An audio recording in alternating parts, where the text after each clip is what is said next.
5. Conquering fear. Fear is the greatest of all foes.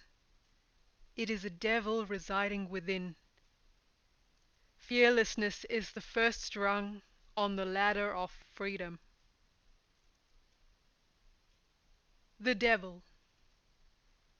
One evening after my brother disciple and I had walked 30 miles in the mountains, we stopped to rest 2 miles beyond Kedarnath. I was very tired and soon fell asleep, but my sleep was restless because of my extreme fatigue. It was cold, and I did not have a blanket to wrap around me, so I put my arms around my neck to keep warm. I rarely dream. I had dreamt only 3 or 4 times in my life, and all of my dreams had come true. That night I dreamt that the devil was choking my throat with strong hands. I felt as though I was suffocating. When my brother disciple saw my breath rhythm change and realized that I was experiencing considerable discomfort, he came to me and woke me up. I said, "Somebody was choking my throat." Then he told me that my own hands were choking my throat. That which you call the devil is part of you. The myth of the devil and of evil is imposed on us by our ignorance. The human mind is a great wonder and magician. It can assume the form of both a devil and a divine being any time it wishes. It can be a great enemy or a great friend, creating either heaven or hell for us. There are many tendencies hidden in the unconscious mind which must be uncovered, faced, and transcended before one intends to tread the path of enlightenment. Dreaming is a natural state of mind. It is an intermediate state between waking and sleeping. When the senses are prevented from receiving the sense perceptions, the mind starts recalling the memories from the unconscious. All the hidden desires also lie in the unconscious, waiting to find their fulfillment. When the senses are not perceiving the objects of the world, and the conscious mind is at rest, then recalled memories start coming forward, and they are called dreams. Through dreams we can analyze a level of our hidden personality. This analysis is sometimes helpful in curing certain ailments. With the help of meditation, we can consciously recall these memories, observe them, analyze them, and resolve them forever. There are various types of dreams. In addition to painful and pleasant dreams, which we ordinarily experience, there are another 2 categories of dreams which need to be analyzed. One is a prophetic dream, and the other is a mere nightmare. Sometimes prophetic dreams are guiding. Nightmares are the sign of intense agony created by frustrations. The latter can occur if someone is very tired or if he has bad digestion. I have never heard anyone claiming to have seen a devil in the daytime. My brother disciple, with the help of a simile, told me, "A rope in darkness can be mistaken for a snake. A mirage in the distance can be mistaken for water. Lack of light is the main cause of such a vision." Does the devil exist? If there is only one existence, which is omnipresent and omniscient, then where is the place for the existence of the devil? Those who are religiously sick believe in the existence of the devil by forgetting the existence of God. A negative mind is the greatest devil that resides within the human being. Transformation of the negativity leads toward positive or angelic visions. It is the mind which creates hell or heaven. Fear of the devil is a phobia which needs to be eradicated from the human mind. Mistaken for a ghost. When I was staying in the Nainital forests in the Himalayan foothills, I would sometimes come down to a small city which is situated at a height of 6,000 feet. People there used to chase after me for blessings and advice, as they do with most of the yogis and swamis. In order to have time to do my practices, I found it necessary to protect myself from visitors. I found out about a cemetery in which Britishers were buried, which was quiet and very neatly kept. Wearing a long white gown made from a blanket to protect myself from the cold, I would go to the cemetery to meditate at night. One night 2 policemen who were patrolling that area walked through the cemetery, flashing their lights here and there to see if there were any vandals. I was sitting in meditation on the broad monument of a British military officer. My whole body, including my head, was covered with the blanket. The policemen flashed their lights in my direction from some distance away, and was startled to see a human-like figure covered with a blanket. They went to the police station and told the other policemen and officers that they had seen a ghost in the cemetery.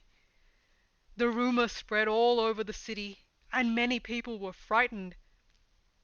The superintendent of police came to the cemetery the next night with several armed policemen, and flashed light on me once again. In that state of meditation I was not aware of them, so I did not stir. They all thought I was a ghost. They drew their revolvers to shoot at me, because they wanted to see if bullets would affect a ghost. But the superintendent of police said, "Wait, let us challenge the ghost first. Perhaps it is not a ghost, but some person." They came closer and surrounded the monument on which I was sitting, but they still could not figure out what was inside the blanket. Then they fired a shot into the air. Somehow I became aware of them and came out of my meditation. I uncovered myself and asked, "Why are you disturbing me here? What is it you want of me?" The superintendent of police, who was British, knew me very well. He apologized for disturbing me, and ordered the policemen who patrolled the area to supply me with hot tea each night. Thus the myth of the ghost, which frightened many people, was unveiled. Mr. Puce, the superintendent of police, then started visiting me regularly. He wanted to learn meditation from me. One day Mr. Puce asked me about the nature of fear in man. I said that among all the fears, the fear of dying seems to be very deep-rooted in the human heart. The sense of self-preservation leads one to many hallucinations. A human being is constantly haunted by fears. He loses his balance and starts imagining and projecting his ideas the way he wishes. He deepens this process in repeating it again and again. Fear is the greatest enemy of man. Mr. Puce was very much afraid of ghosts and wanted to know if I had ever seen one. I said, "I have seen the king of ghosts, and that is man." A man is a ghost as long as he identifies himself with the objects of his mind. The day he becomes aware of his essential nature, his true self, he is free from all fears. Soon many people started coming to see me. My friend Mr. Puce, for some reason, decided to resign and go to Australia. I left the city and went to the Almora Mountains. I came to the conclusion that It is of no use to live under the pressures of fear, for there is no joy in being afraid in every step of life. Without encountering fears, we only strengthen them. On the path of spirituality, fear and sloth are the prime enemies. My fear of snakes. Let me tell you about my fear. In my young age, I was usually fearless. I could cross the swollen Ganges River and go into the forest without the slightest fear of tigers. But I was always very much afraid of snakes. I have had many encounters with snakes, but I concealed my fear from everyone, even my master. Once, in September of 1939, my master and I came down to Rishikesh. We were on the way to Virbhadra and camped at a spot where my ashram stands today. Early in the morning we took our bath in the Ganges and sat down on its bank for meditation. By that time I had already formed the habit of sitting for 2 or 3 hours without a break. It was about 7:30 when I opened my eyes and saw that I was face to face with a cobra. The lower half of its body was coiled on the ground, and the upper half was raised. It was sitting very still, just about 2 feet in front of me, looking toward me. I was terrified, and immediately closed my eyes again. I did not know what to do. After a few seconds, when I opened my eyes again, and found that it had not moved, I jumped up quickly and ran away. After running for a few yards, I looked back and saw that the cobra was just starting to crawl back toward the bushes. I went back to my master and explained what had happened. He smiled and told me that it was natural for any living creatures to be in a state of meditation near someone who is in deep meditation. Another time, after experiencing many kinds of training, I had another frightening experience with snakes. I had been asked to go to South India, which is considered to be the home of Indian culture, and on one cold and rainy evening, I went to a temple to ask for shelter. At first they said, "If you are a Swami, why do you need shelter?" Then a lady from the temple came and said, "Come with me, and I will give you shelter." The woman took me inside a small 6-foot square thatched hut and told me to stay there. Then she left. I had only a deer skin on which to sit, a shawl, and a loincloth. There was no light in the hut, but I could see a little bit from the light which came through the entrance. After a few minutes I saw a cobra crawling in front of me, and then another one at my side. Soon I was aware that there were several cobras in the room. I realized that I had come to a snake's temple. It was a very dangerous situation, and I was afraid. The woman wanted to test whether I was genuine Swami or not, and I was actually just learning to be a Swami. I was very much afraid, but I thought, if I run away at night, where could I go? And if I do not leave, that woman will never give alms to Swamis in the future. I decided I will remain here. Even if I die, at least the principles of renunciation will not have been found wanting. Then I thought, that woman does not appear enlightened, and yet she can come into this hut. So why can't I remain here without being harmed? Remembering my master's words, I said to myself, if I sit still, what will the cobras do to me? I have nothing they want. I sat there the whole night watching, and the only thing I lost was my meditation. I could only meditate on the cobras. Despite these two experiences, however, my fear of snakes continued. As a young Swami, many people, even high government officials, came and bowed before me, and I blessed them. But within me was an obsessive fear of snakes.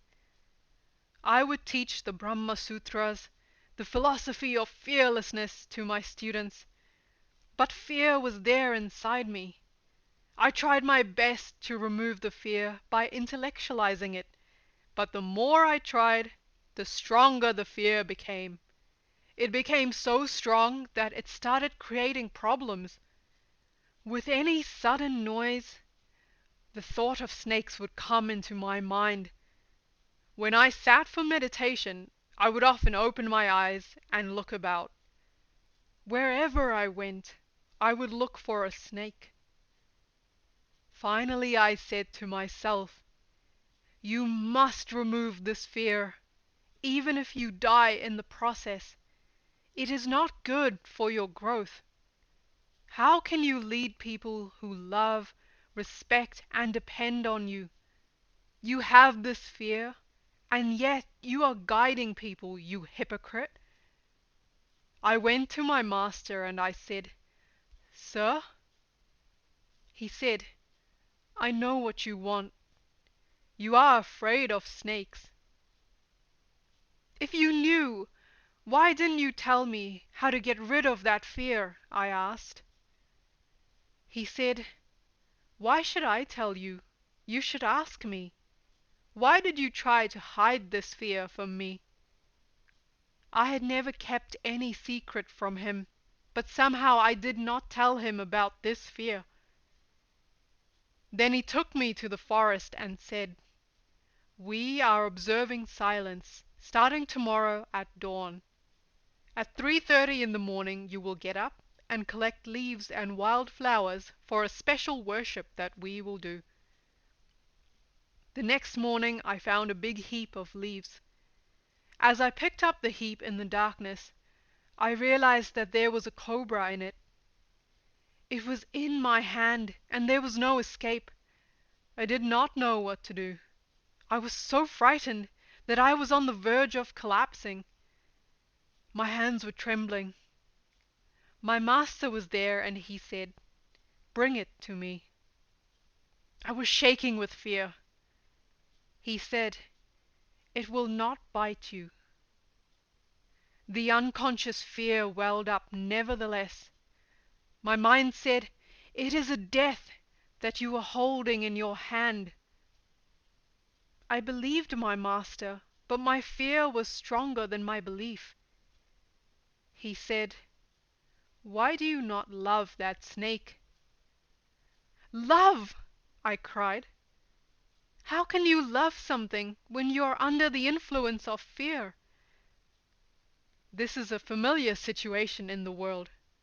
If you are afraid of a person, you cannot love him. You will be unconsciously afraid of him all the time. The cause of fear grows in the unconscious. My master said, "Look, it's such a beautiful creature. It roams all over, but look how clean and neat it is. You do not remain clean. You have to take a bath every day. A snake is the cleanest creature in the world." I said, "It is clean but also dangerous." He told me, "Man is more unclean and poisonous than a snake. He can kill and injure others. Every day he projects poison in the form of anger and other negative emotions on those with whom he lives. A snake never does that. A snake bites only in defense." He went on, "When you are fast asleep, does your finger prick your own eyes? Do your teeth bite your tongue? There is an understanding that all your limbs belong to one body.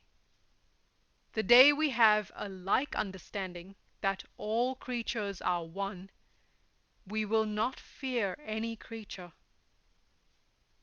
I continued to hold the snake as he talked, and gradually my fear subsided.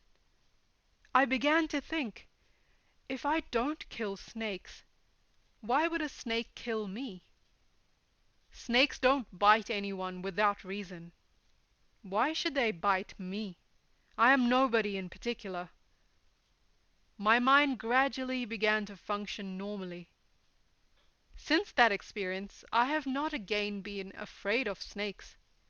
Animals are instinctively very sensitive, and are receptive to both hatred and love.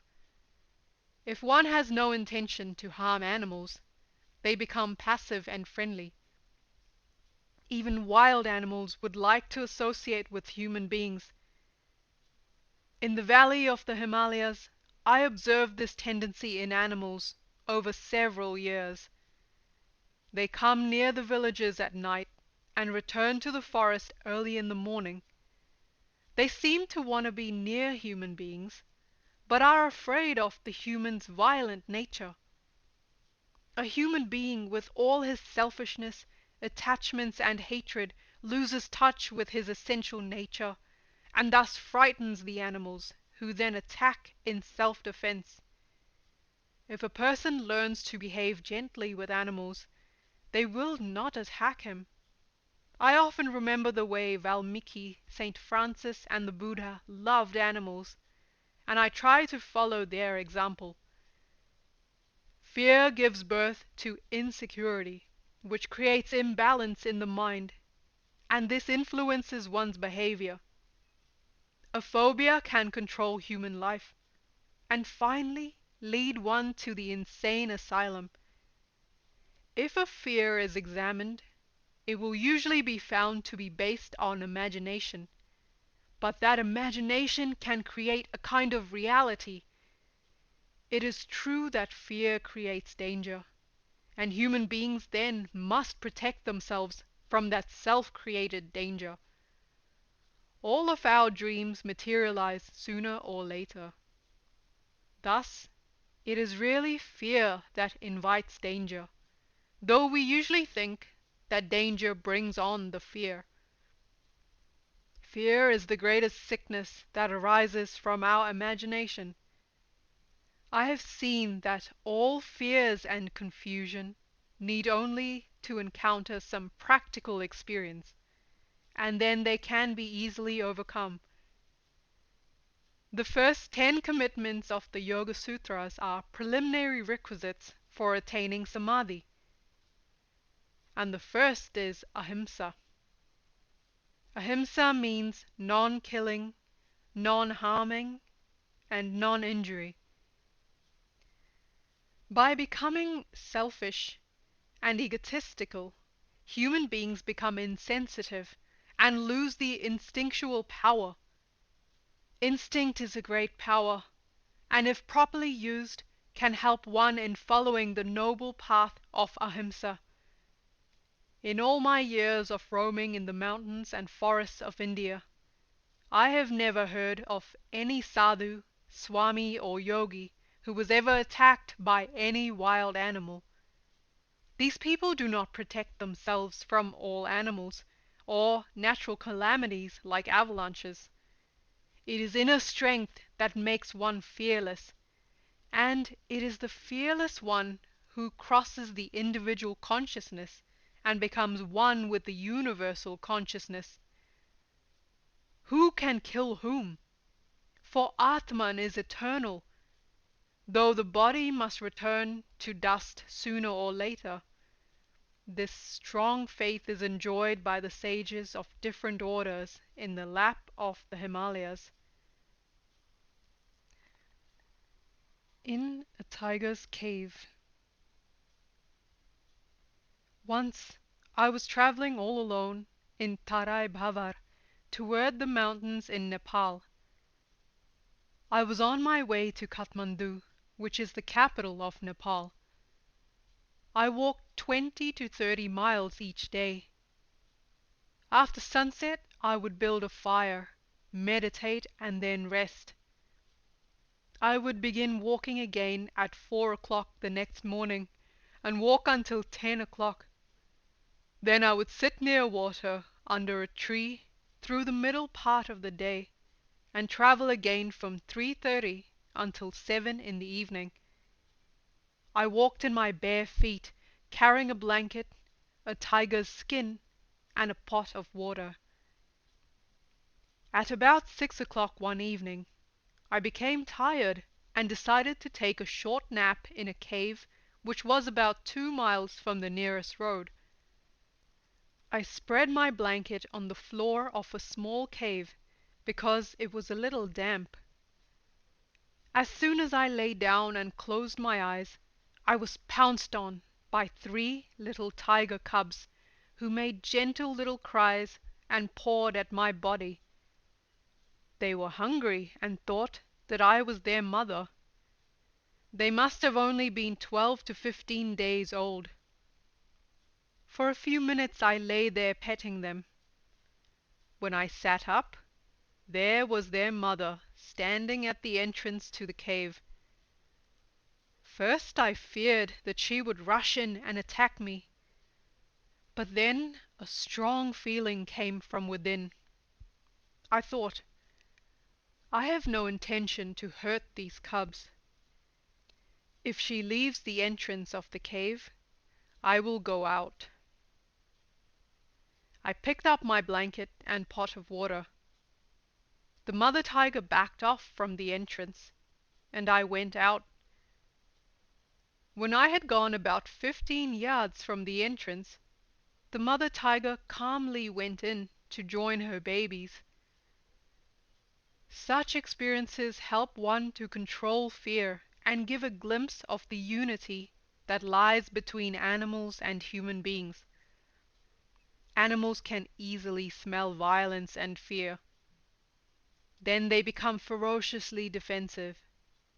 But when animals become friendly, they can be very protective and help human beings. One human being may desert another in danger, but animals rarely do. The sense of self-preservation is, of course, very strong in all creatures, but animals are more dedicated lovers than human beings. Their friendship can be relied upon. It is unconditional. While relationships between people are full of conditions, we build walls around ourselves and lose touch with our own inner being, and then with others. If the instinctive sensitivity for our relation to others is regained, we can become realized without much effort.